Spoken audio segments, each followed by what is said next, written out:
The AniMatrix is a series of 9 short animated films released about the same time as the Matrix sequels. So it went The Matrix 1, The Matrix Reloaded, then The AniMatrix, then The Matrix Revolutions. And what they do is they basically give a kind of backstory and wider world exploration of the entire world of the Matrix.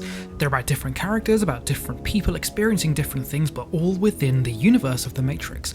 I bloody love them myself, and they proved to be popular at the time, but not hugely popular. Well, I'm making this video to convince you why you should watch The AniMatrix in 2021.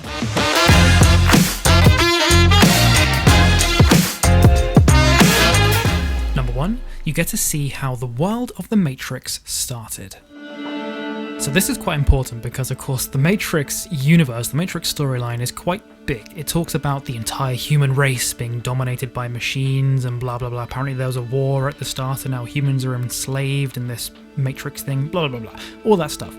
One episode of The AniMatrix, called The Second Renaissance, explains the entire storyline of how the machine war happened. It explains how machines were invented, the war that ensued between robots and humans, how robots eventually won, and then why the robots decided to put humans into these weird pods and then plug their brains into the Matrix. Number 2, the 9 short films have the Wachowski seal of approval.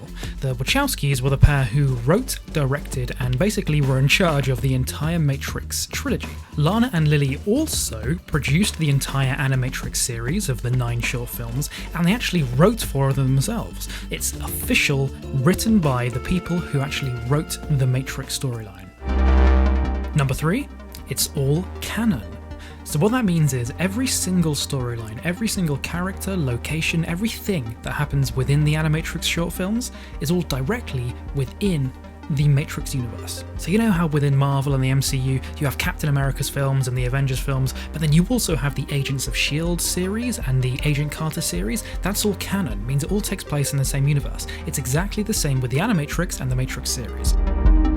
Number 4, the AniMatrix films are set throughout the entire Matrix timeline.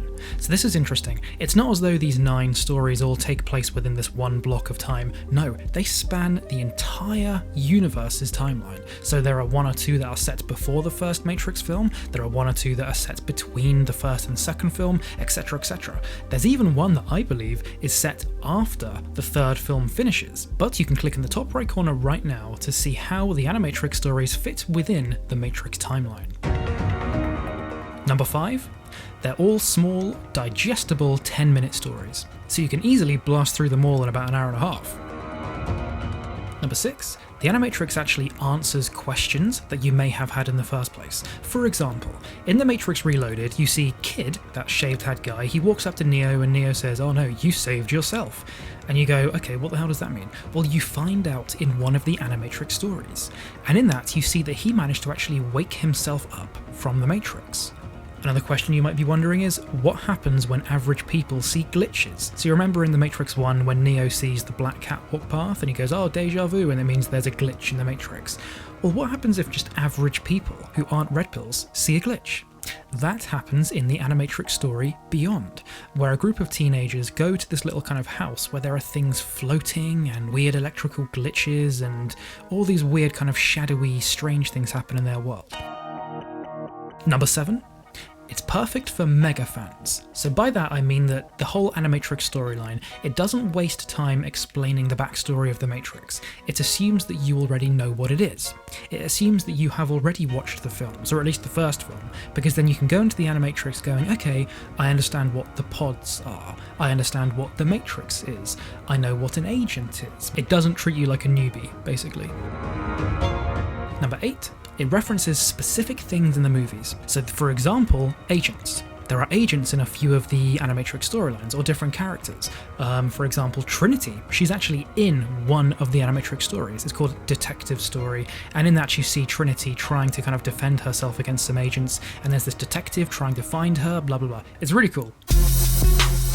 Number 9, it widens the world of The Matrix. One of the bad things about the Matrix trilogy, the main films, is that they are a little bit self-contained. Like, you only really see the main plot points involving the main characters. I mean, obviously it's a film. But the AniMatrix, it widens that world to other people, other random people, other red pills, other blue pills, all these other different things. For example, there's this one story called Matriculated, where you see some humans on the surface of the Earth. Remember that the scorched sky meant that humans couldn't really survive on the surface of the Earth anymore. In Matriculated, you see this group of humans who are trying to kind of survive by capturing robots and reprogramming them. This is quite interesting because it makes you ask even more questions. You know, you watch Matriculated and you go, okay, how long have they been doing this? Are there other pockets of humans on different parts of the planet that are also doing this?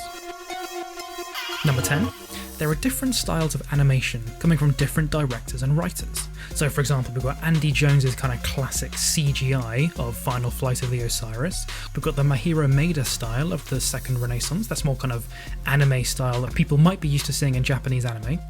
Similar, of course, to the Koji Morimoto style of Beyond. I personally love that one. It's a very kind of bright 90s anime style. There's the Shinichiro Watanabe style in Kid Story, which is a bit more of a kind of like a funky, rough around the edges style of animation, where it's less about looking realistic and more about just the action and the kind of blurry, stretched lines of someone running across the screen. Then there's the kind of darker, more colourful style of Peter Chung in the Matriculated storyline. Basically, you get to see all these different styles of animation and different directors, different writers trying their hands at different Matrix stories. Number 11, they're simply good. I mean, at the basic level, it's just really good little stories. You know, some are exciting, some are really powerful. Matriculated is really sad because it involves this robot kind of becoming more empathetic. World Record, that's quite scary because it shows what the agents are prepared to do to stop someone from waking up. And of course, the Second Renaissance, which is the one that explains the whole backstory and how the humans versus machines war started, it makes us reflect on what we would do. You watch this and you go, huh, okay, maybe I can actually picture world governments doing this similar kind of thing. So that's a big reason, is that really you're not in for a boring hour and a half. No, it's a good set of good little stories. And number 12, it's preparation for The Matrix 4. At the moment, we know basically nothing about The Matrix 4 other than a few actors who have confirmed that they are in The Matrix 4. So we've got Keanu Reeves reprising his role as Neo, of course, Carrie-Anne Moss, that's Trinity, Jada Pinkett Smith, that's Niobe, Lambert Wilson is returning as the Merovingian, there's a couple other people as well, but really, we don't know much about The Matrix 4. It's coming out in December in 2021, or at least it's supposed to be. So what it means is that the more things you can watch at this stage, like the AniMatrix or even the Matrix comics, the more prepared you will be for all of these crazy extra storylines that they're going to be giving us when The Matrix 4 comes out. Have you seen the AniMatrix? Are you going to give it a go? Have I convinced you? If so, please give this video a like and tell me below what you'd like me to cover next within the Matrix universe. My name is George, this is Jam Punch, and I'll see you next time.